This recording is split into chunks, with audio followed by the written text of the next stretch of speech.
सभी को राधे राधे।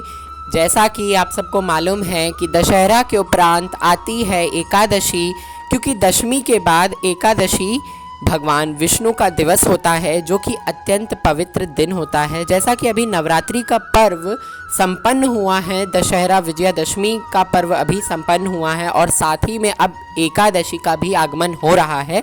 तो इस बार आने वाली एकादशी है अश्विन मास के शुक्ल पक्ष की पाशांकुशा एकादशी।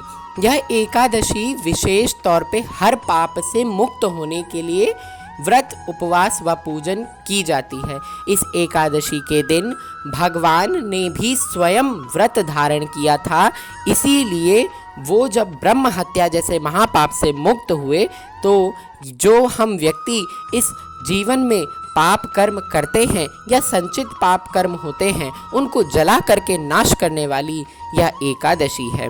तो आइए आप सब भगवान का एकाग्र चित्त भाव से ध्यान करते हुए इस परम पावन मनोहर महात्म्य का श्रवण करिए।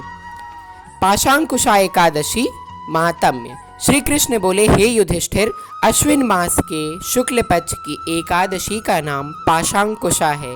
यदि इसके व्रत में श्रद्धा भक्ति सहित भगवान विष्णु का पूजन किया जाए तो मनोवांछित फल की प्राप्ति होती है। इस लोक में सुंदर स्त्री, पुत्र और धन व सर्व सांसारिक सुख मिलते हैं। अंत में वह अपने पितरों के साथ स्वर्ग को जाता है और उसके मातृ पक्ष से 10 पुरखे, पितृ पक्ष से 10 पुरखे तथा स्त्री पक्ष से 10 पुरखे विष्णु जी का स्वरूप हो चतुर्भुज रूप में वैकुंठ को जाते हैं। इस एकादशी के एक दिन पहले प्रभु श्री राम ने रावण का वध किया था। चाहे रावण का स्वभाव तथा कर्म राक्षसों सा हो, परंतु वंश ब्राह्मण का था। अतः प्रभु श्री राम को भी ऐसे ब्रह्म हत्या जैसा महादोष लग गया, जिसके निवारणार्थ मर्यादा पुरुषोत्तम राम ने पाशांकुशा एकादशी का व्रत किया।